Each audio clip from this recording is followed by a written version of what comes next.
Hi everyone, welcome to curry leaves Keralam. ഓണത്തിന്റെ സമയമായതുകൊണ്ട് നമുക്കിന്നൊരു ഇഞ്ചിക്കറി ഉണ്ടാക്കിയാലോ?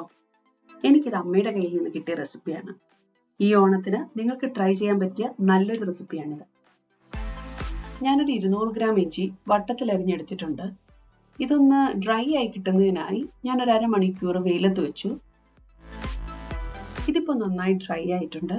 അതിൻ്റെ കൂടെ അരക്കപ്പ് തേങ്ങ ചെറുതായി കൊത്തി അരിഞ്ഞത്, ഒരു പച്ചമുളക്, ഒരു 8 കൊച്ചുള്ളി, ഒരു ചെറിയ കഷ്ണം വാളംപുളി വെള്ളത്തിൽ വിട്ട് വെച്ചിട്ടുണ്ട്. ഇതിന്റെ കൂടെ ഒരു 4 ടേബിൾ സ്പൂൺ തേങ്ങ ചിരിക്കുന്നതും കൂടെ വേണം. അത് ഞാൻ പിന്നീട് പറയാം. ഇനി ഇതെല്ലാം വറുത്തെടുക്കാം. പാനിൽ വെളിച്ചെണ്ണ ഒഴിച്ച് ആദ്യം തേങ്ങാക്കൊത്ത് വറുത്തെടുക്കാം.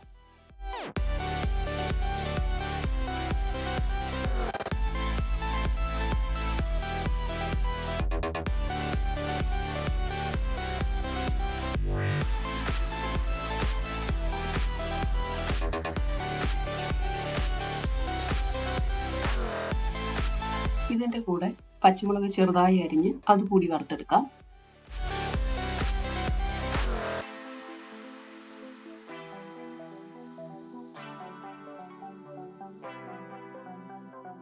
ഇനി കൊച്ചുള്ളി ചെറുതായി വട്ടത്തിൽ അരിഞ്ഞ് അതുകൂടി വറുത്തെടുക്കണം.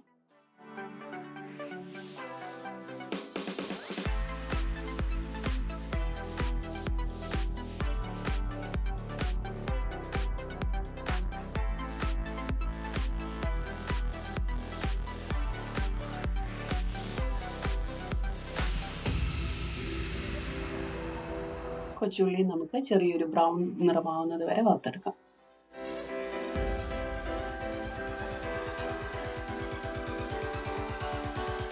ഇനി നമുക്ക് ഇഞ്ചി വറുത്തെടുക്കാം. നിങ്ങൾക്ക് നേരത്തെ ഡ്രൈ ചെയ്യാൻ പറ്റിയില്ലെങ്കിൽ കുഴപ്പമില്ല. ഇഞ്ചി വറുത്ത് കിട്ടാൻ കുറച്ചു നേരം കൂടി എടുക്കുമെന്നേ ഉള്ളൂ. ഇതൊന്ന് നമുക്ക് തണുക്കാൻ വെക്കാം. അടുത്ത തേങ്ങാപ്പീര വറുത്തെടുക്കാം. നേരത്തെ ഞാൻ പറഞ്ഞ പോലെ 4 ടേബിൾ സ്പൂൺ എടുത്തിട്ടുണ്ട്. ഇതൊരു ചെറിയ തീയിൽ വെച്ച് വറുക്കാം. ഒന്ന് വറുത്ത് വരുമ്പോൾ ഇതിലേക്ക് അല്പം കറിവേപ്പിലയും ഒരു കൊച്ചുള്ളി അരിഞ്ഞതും കൂടി ഇടാം.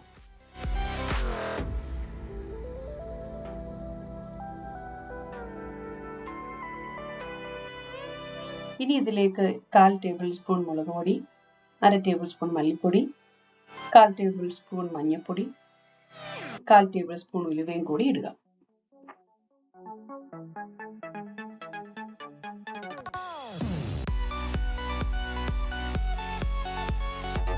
നല്ലൊരു ബ്രൗൺ കളറായി വരുമ്പോൾ തണുക്കാനായി മാറ്റി വെക്കാം. ഇനി ഇഞ്ചി ഒന്ന് പൊടിച്ചെടുക്കാം. ഇനി നമുക്ക് ആ വറുത്തെടുത്ത തേങ്ങാപ്പീര ഒന്ന് പൊടിച്ചെടുക്കാം. ഇതൊരല്പം വെള്ളം കൂടി ചേർത്ത് നമുക്ക് മഷി പോലെ അരച്ചെടുക്കാം. ഇനി ഇത് അരച്ചെടുത്ത് നമുക്കൊരു പാനിലേക്ക് ഒഴിച്ച് ചൂടാക്കിയെടുക്കാം.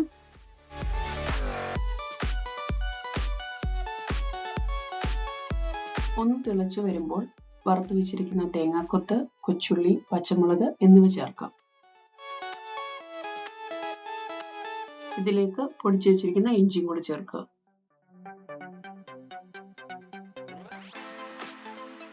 ഇനി പുളിവെള്ളം കൂടി ചേർത്ത് നന്നായി മിക്സ് ചെയ്യുക. ഇതിലേക്ക് ആ തിക്നെസ് ഒന്ന് കുറയ്ക്കാൻ വേണ്ടി 1/2 കപ്പ് ചൂടുവെള്ളം കൂടി ചേർക്കാം.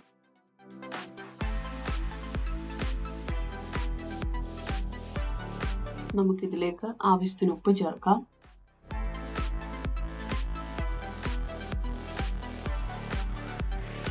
ഞാൻ ഇതിലേക്ക് 2 ടേബിൾ സ്പൂൺ ശർക്കര ചേർക്കുന്നുണ്ട്.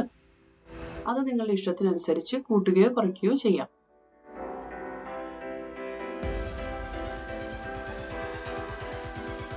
ഇതെല്ലാം കൂടി നന്നായി ഇളക്കിയ ശേഷം ചെറുതീയിൽ ഒരു 10 മിനിറ്റ് വെക്കുക. ഇപ്പോൾ എല്ലാ രുചികളോടും കൂടിയ നമ്മുടെ ഇഞ്ചിക്കറി റെഡി ആയിട്ടുണ്ട്. നിങ്ങൾ എല്ലാവരും ഈ ഓണത്തിന് വീട്ടിൽ ട്രൈ ചെയ്ത് നോക്കൂ. എന്നിട്ട് അഭിപ്രായങ്ങൾ ഞങ്ങളെ അറിയിക്കുക. ഹാപ്പി ഓണം!